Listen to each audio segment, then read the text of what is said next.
I'd like to thank the Philippine Heart Association, especially Dr. Jun, for inviting me and making me a part of this very important and momentous advocacy hour. You know, it's really a privilege for me and an honor to be here. Of course, I'm not a doctor, I'm not a health expert, but I am here, as Dr. June mentioned, as a mother, as a woman, an artist, and as your fellow Filipino, to talk about the importance of taking care the most important muscle of our body, which is our heart, ang ating mga puso. So, I've been in the entertainment industry for a long time. Marireveal yung age ko. But I'm proud to say I've been in the industry, I've been working in the industry for about 35 years. Incidentally, I'm celebrating my 55th year today. I'm very, very proud of that. So, that's, imagine for like 35 years, that's about 3 decades. 3 decades, 30 years of working so hard, of playing different roles. Lahat na po yata ng roles sa pelikula at telebisyon na yung panahon na nanay, best friend, kaibigan, sinner, saint, lahat na yun. But you know, behind all those glamour and lights, what people don't often realize is the physical and emotional demands of the job that we have. Yesterday lang I was, of course, I hope you're familiar with Batang Quiapo. Yeah, so, si Carjo Mamusha dito, so dito si Marites, hindi.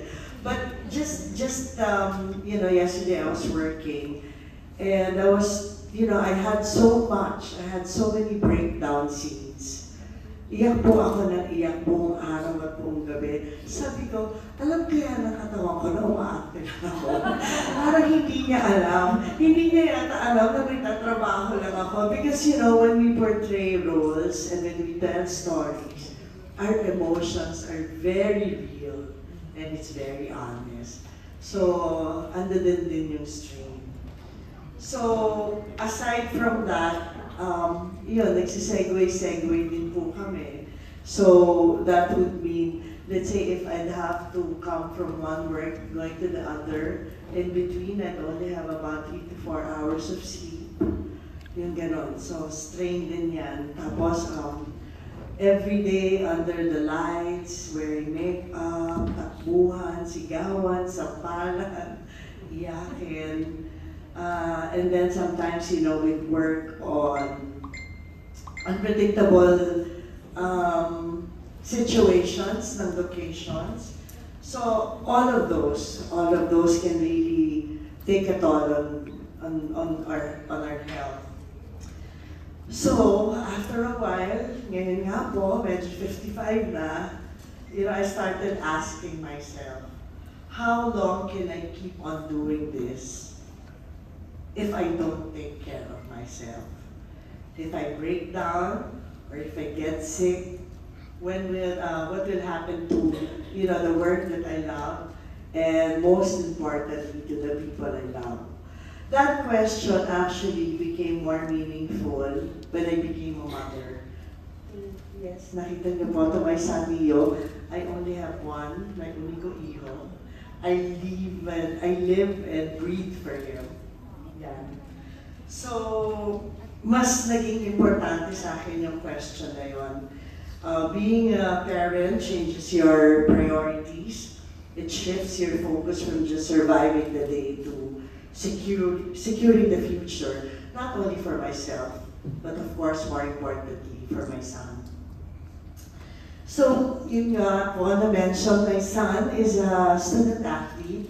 He has been a student athlete for so many years, since he was in since he was 6 years old. He played tennis. He toured around the world for ITF, International Tennis Federation. Incidentally, ka-group niya po si Alex Ayala, who is very popular now and bringing so much honor to our country. Sila po yung magkakateam nun, Philippine Tennis. So watching him grow and being the guardian of my son, you know, I would see that he's really, really committed. He had to be because he was an athlete. So, yung disiplina sa sarili, yung disiplina sa diet, disiplina sa pahinga, all those things I've witnessed. And sometimes, so ako yung nagbabantay, so tinatanong ko yung sarili ko, hala, dapat bantayan ko rin ang sarili ko kasi nakakahiya sa kanya. More especially. So little by little, I started making better choices. Katulad niya, I started drinking more water. I avoided soft drinks, honestly. I haven't had soft drinks for about 2 years now. I changed it with sparkling water to get the carbonation. I don't know if that's good though. So, yan. So, basta, all those things. And then the coffee, tinanggal ko na rin po, although I still have it 1 cup in the morning. And then the chips. Sa shooting po, we have long hours of waiting. So, minsan po pag may inip kami, you know, it's very tempting to snack. Pero ngayon, pinalitan ko na rin. Dried fruits and nuts. Yan. Para all those healthy stuff. And then, in the morning, the first thing that I would do is stretch in the morning, especially nowadays. Or before doing a physical scene, lagi ako nag-stretch. And more than that, the most important thing, I started treating my medical checkups as sacred. Dati po, yung check-up, laboratory works, checkin yung blood, tsaka na, pag may oras na, tsaka na. Pero ngayon po, iba na. You know, with all the things that's happening, like sa industry namin, ang dami na po this past few months. So I think, you know, there's really an awareness for everybody to keep on checking your lab works, tapos regular checkups, to make it a commitment. For me, kasi po now, I believe that prevention is not being fearful, but it's being aware. It's about knowing your body, understanding the risks, and being empowered to do something about it. That's why my labs check nga regularly. Actually, dati po parang talagang once a year. Now, I try to do it every quarter. Every quarter, you know, to do the sugar, cholesterol, everything. And I keep track, yun nga, everything. And thank God, now, you know, I don't have a problem with my numbers. Medyo normal range pa. But I don't want to take that for granted. I would like to continue working on. Because staying healthy is not a one-time decision. So as I said earlier, you really have to decide. It's a commitment. It's a lifestyle. So yan. So according to the Philippine Heart Association, we all know that cardiovascular, it was mentioned a while ago, that the cardiovascular diseases remain the #1 cause of death in the Philippines. And sadly, many people don't even know they're at risk until it's too late. That's why this advocacy hour and the Philippine Heart Association, Usapang Puso sa Puso, is so important. I sincerely feel that we should really disseminate information and make people aware. It's not just about, although it's not just about informing people about illnesses, it's also building a culture of care, a community of caring individuals, where health is not just a reaction to pain, but a daily priority.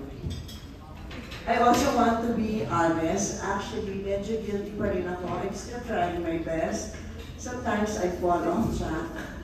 Pero as long as you always try. Tama po ba? So, I think that's something that a lot of women can relate to. Especially tayo po, yung mga mothers. More often than not, we neglect ourselves. Because as mothers, di ba, we take care of our families, we take care of our work, our career. We take care of so many people, but we always put ourselves as the last priority. Let's stop doing that now. Let's love ourselves more. Yes? Yes. So, here's what I've learned also. You can't also pour from an empty cup. Kasi as mothers, as women, pagbigay lang ng bigay, how can we really take care of others? So, we must really love ourselves. So that's why I've made a conscious effort. So I'll prioritize rest now. And in the industry where hustle is glorified, I try to protect my seat now. You know, it's a very good thing. Now we recently passed the law, the Eddie Garcia bill. For maybe, I've been in the industry for 35 years. Ngayon lang po, last 2 years ago, natrabaho namin, so it's like about 28 years in the making. This is no exaggeration, we would really work for 24 hours, sometimes 28 hours every day. But now with the Eddie Garcia law bill, it's limited now to 12 and 14 hours. So I think it's very good, not only for us actors, but everybody in the industry. And I hope everybody will follow suit in all industries. Yung dapat talaga enough sleep, enough rest, tapos dapat talaga galaw-galaw.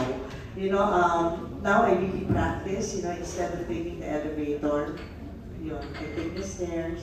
I have 3 fur babies. I see to it that I have time. I really walk them so almost every day in the afternoon. So that's about 30 minutes of walking. So all those things.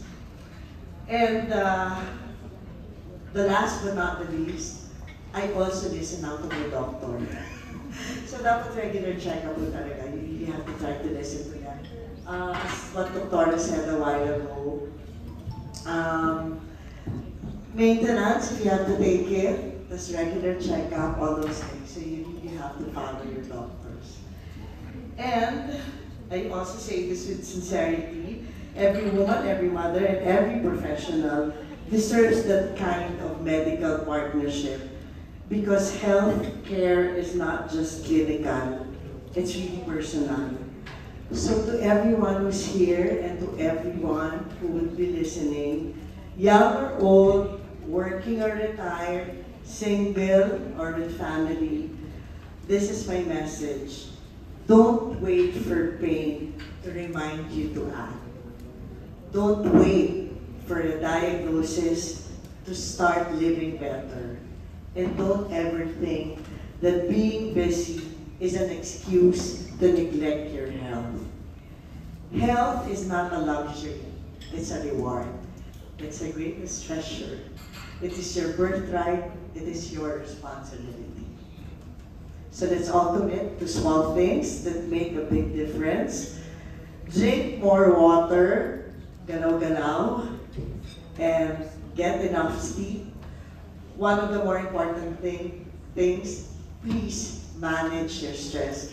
It's impossible for us not to have stress, but we have to manage it. And we have to discover and process how we can manage our stress. And say yes to checkups, and say yes to listening to your doctors. So let's build a life where wellness is not an exception, but the norm. Because truly, I hope everybody believes this, prevention is always, always better than cure. So thank you very much mula po sa kaibuturan ng aking puso, from the bottom of my heart. Thank you very much for making me be a part of this advocacy, which I also believe in. So thank you and have a good day. God bless everyone.